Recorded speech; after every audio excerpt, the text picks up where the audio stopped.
할렐루야, 반갑습니다. 2021년 8월 16일 월요일입니다.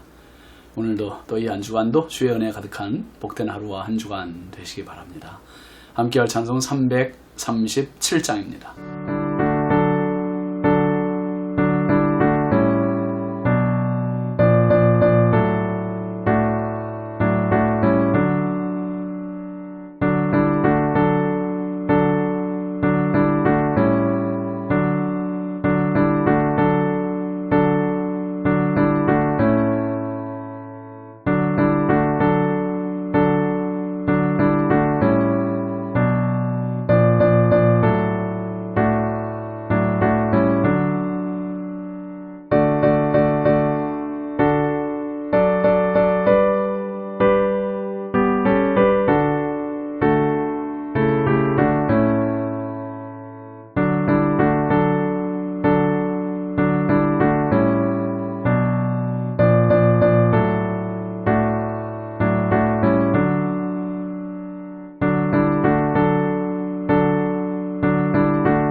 하나님의 말씀의 열왕기상 17장 17절부터 24절까지입니다.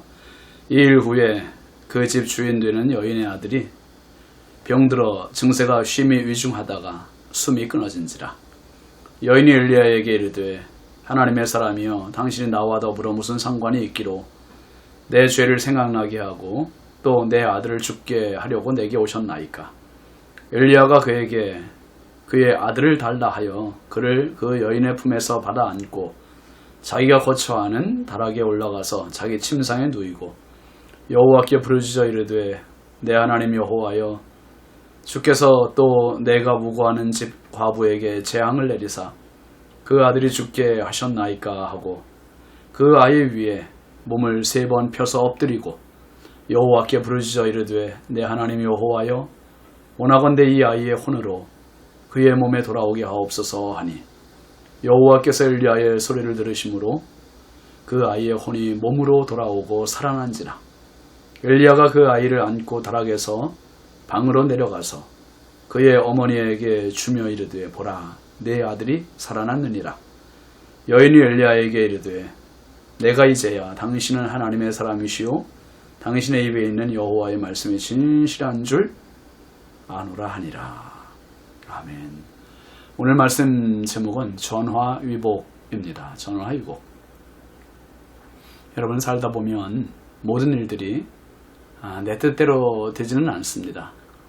어쩌면 우리의 뜻대로 되기보다는 우리의 뜻과 반대되게 되는 경우도 많지요. 지나놓고 보면 내 뜻대로 되지 않기를 잘했다 싶을 때가 참 많았습니다. 어쩌면 그 당시의 상황으로 볼 때는 내 마음대로 안 되기 때문에 낙심하기도 하고 좀 시리에 빠지기도 하지만 지나놓고 보면 참 잘됐다. 19세기 말 미국 남부지방에서 있었던 일입니다. 미국 남부지방에서 바구미 때로 목화 농사가 초토화되었습니다. 농민들은 깊은 좌절에 빠져 무언가를 할 엄두를 내지 못했습니다. 그런데 그들에게는 바구미 때가 빼앗지 못하는 한 가지가 있었는데 그게 바로 농민들의 믿음이었습니다. 하나님을 향한 믿음. 상황과 환경과 현실은 막막하지만 그들은 믿음으로 버텼습니다. 버티고 기도했습니다. 그리고 목화가 아닌 다른 농작물을 재배하기 시작했어요. 그로부터 20년이 채 지나지 않은 1919년 그 지역은 세계 최대의 땅콩 생산지가 되었습니다. 믿기지 않는 기적이자 놀라운 변화입니다. 여기가 바로 세계 땅콩의 수도라고 불리우는 미국 엘리베마주의 엔터프라이즈 마을의 이야기입니다. 전화위복이죠. 비도 이슬도 내리지 않는 가뭄에 엘리야 선지자가 사르밧 과부에게 가서 떡을 얻어 먹었습니다.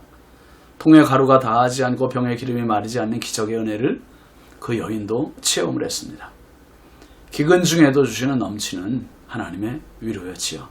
그런데요, 뜻하지 않은 일이 발생했습니다. 오늘 17절 말씀 보면 이 일 후에 그 집 주인 되는 여인의 아들이 병들어 증세가 쉼이 위중하다가 숨이 끊어진지라. 아니 이게 웬 날벼락입니까?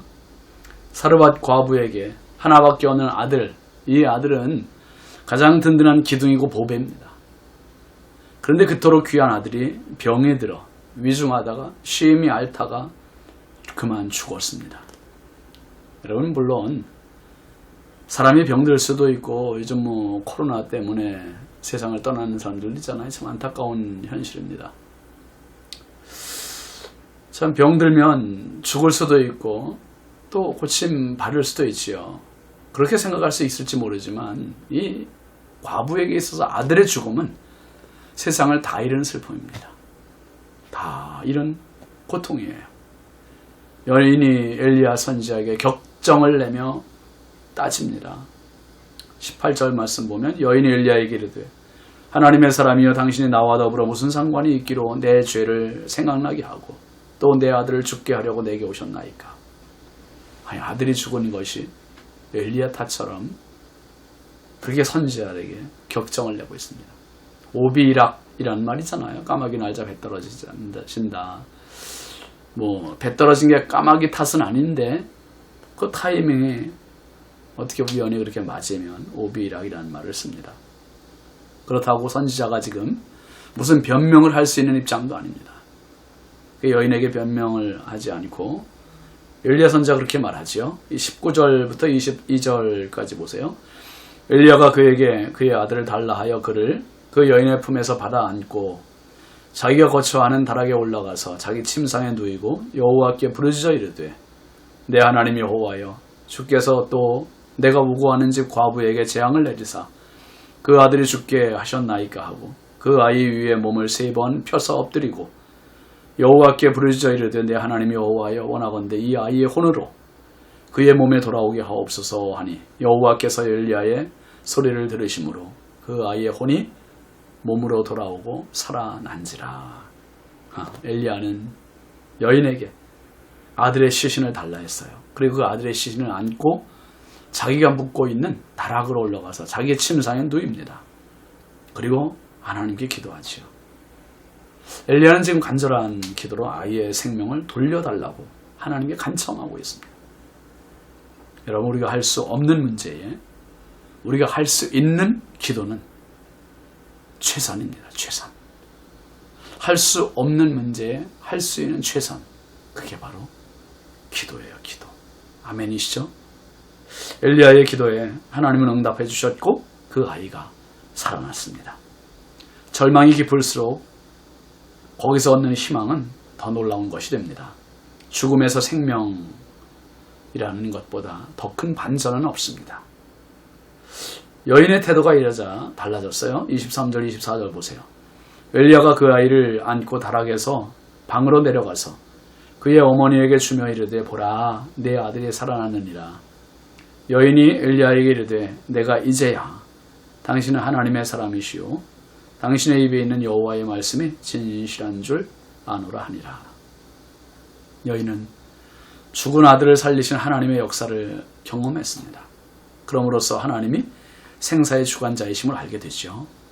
한 사람의 믿음을 위해 하나님은 아들의 죽음이라는 견딜 수 없는 시련을 사용하셨습니다. 전화 위복입니다. 예수님도 공생의 기간 동안 3명의 사람을 살리셨죠. 나인성 과부의 아들, 또 회당장 야이로의 딸, 그리고 마리아의 오라비 나사로, 이 3사람이 죽은 사람들을 살리셨어요. 그건 곧 예수님께서 생명의 주인이심을 나타내는 것이고요. 예수님의 부활하실 것을 미리 예표로 보여주신 것입니다. 엄청난 전화위복을 경험한 이 사르밧 과부처럼 어쩌면 오늘 우리에게 닥치는 환난, 위기, 어려움, 그런 것이 지나고 보면 우리의 믿음을 한층 더 업그레이드 시키는, 높여주는 단계가 됩니다.